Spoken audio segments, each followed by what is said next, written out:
ज्योती क्रांतीचे प्रदेशाध्यक्ष रमेश बारसकर हे राजन पाटील यांच्यावर टीका करत जनतेमध्ये सहानुभूती मिळवून स्वतः आणि इतर 2 उमेदवार मोहोळच्या नगरपालिकेत निवडून आणले असता असंही कळण्यात येते की अजित पवार यांच्यावर दबाव आणत नगराध्यक्षपद मिळवलं। मग या काळात ज्यांनी नगराध्यक्षपद दिले त्यांना विसरून किंवा डावलून मनमानी कारभार केला असल्याचंही विरोधकाकडून बोललं झालं।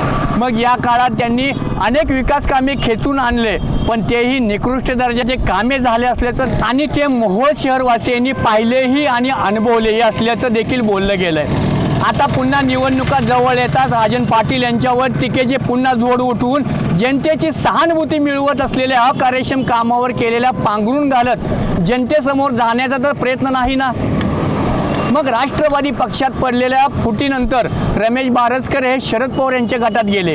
याचं कारण असं की ज्यावेळी छगन भुजबळ हे तुरुंगात असताना याचा फायदा घेत ओबीसींमध्ये नेतृत्वाची पोकळी निर्माण झाली की काय असे भासवत समता परिषदेच्या पार्श्वभूमीवर ज्योती क्रांती परिषदेची स्थापना केली।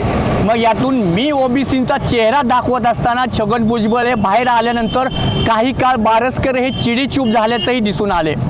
मग यातून अजित पवार गटाकडे भुजबळ गेल्यानंतर शरद पवार यांच्या गटाकडे ओबीसींचा नेता म्हणून किंवा चेहरा म्हणून शरद पवार यांच्याकडे जात एक प्रकारे सलगी निर्माण करण्याचा तर प्रयत्न गेले नसतील हे कशावरून असा देखील प्रश्न पडतोय। राजन पाटील यांचे हितचिंतक कार्यरत असतात, त्याचप्रमाणे उमेश आणि रमेश ही जोडी 2 वेगवेगळ्या पक्षात दाखल झाले। मग उमेश पाटील आणि रमेश बारसकर हे ठरवून गेले असल्याचं देखील जनतेमधून बोललं जातंय। नगराध्यक्ष झाल्यानंतर त्यांच्या कार्यकाळात काही भागांपुरतेच काम केलं असल्याचं देखील मोहोळवासी यांनी ठप्पा ठेवला गेलाय। दुसरा मुद्दा असा की कायम मोहोळचा शत्रू अनगर असल्याने जसे की एखाद्या फळ असलेल्या झाडावर दगड मारण्याचा जसा प्रकार राजकारणात चालतो त्याच पद्धतीने राजन पाटील यांच्यावर कायम टीकेची झोड उठवत आपले कार्ड चालवत असल्याचं दिसून आले।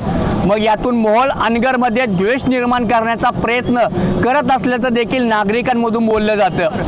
तसे पाहता रमेश बारसकर यांचं मोहोळ शहरांमधील काही भाग सोडता तालुक्यासाठी कुठेही योगदान नसल्याचं दिसून येते, कारण तालुक्यामध्ये एकही ग्रामपंचायत त्यांच्या हातात किंवा सोसायटी नाही आहे। मग तालुक्याचं नेतृत्व कसं करणार हे देखील येणाऱ्या काळात पाहावे लागणार। कॅमेरामन साहससह भारत शिंदे, न्यूज इंडिया मराठी, मोहोळ।